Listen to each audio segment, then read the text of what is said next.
Hello everyone, welcome to MiloX News. I'm your host, Marcus. In today's analysis, we're diving deep into Tesla's stock performance. Have you been keeping an eye on Tesla's stock, wondering if it's the right time to buy or sell? Well, you're in the right place.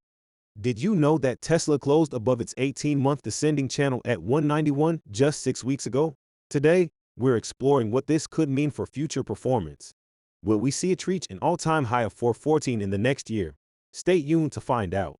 By the end of this video, you'll have a clear understanding of Tesla's current stock performance, potential future outcomes, and key levels to watch.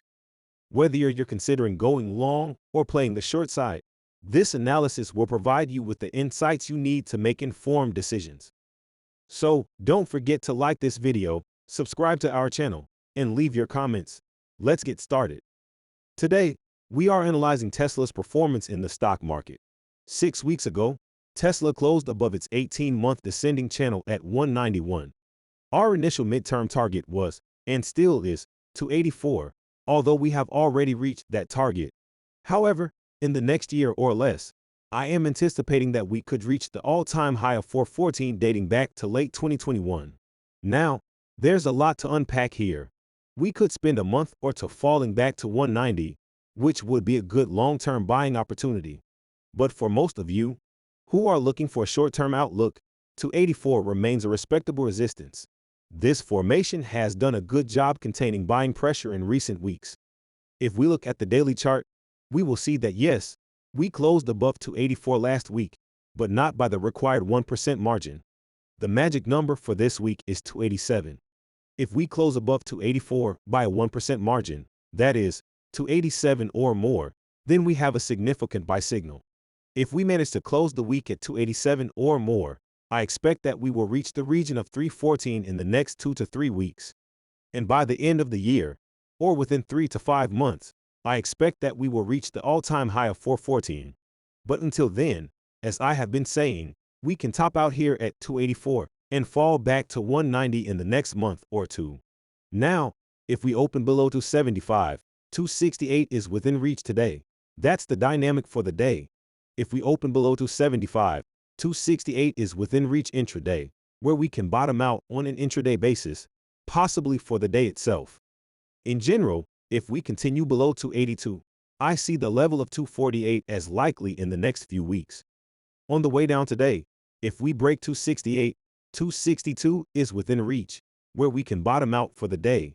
If we close below 262, I would expect that we reach the formation of 248 in several days, perhaps Wednesday or Thursday this week. That's the setup right now.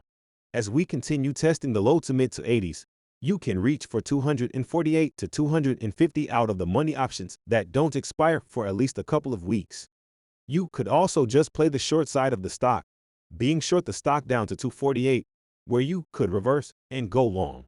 If we close below 248, then yes, I am expecting the channel bottom at 187 to be reached within about 3 to 5 weeks. That's what I call a couple of months, because we could spend a few weeks trading inside this area. And if we close below 248, I think that clearly indicates the formation of 187. For the upside, I would like to see a daily close of 287 or more. That's a significant buy signal. If you've been playing the short side up to this point, then maybe you're long out of the money options. Maybe you're short the stock itself, and we happen to close at 287 or more today. I would recommend covering that short position and consider going long. In general, 414 becomes our 3 to 5 month target. I think we could see significant price acceleration to the upside if we close above 284 by that 1% margin of 287 or more. But none of that has happened yet. As we continue testing the low to mid to 80s, this significant midterm ceiling of resistance, you could reach for 192 out of the money options that don't expire for at least 3 months. That's all for today, folks. I hope you enjoyed this analysis. Don't forget to like this video, subscribe to our channel, and leave your comments. See you in the next video.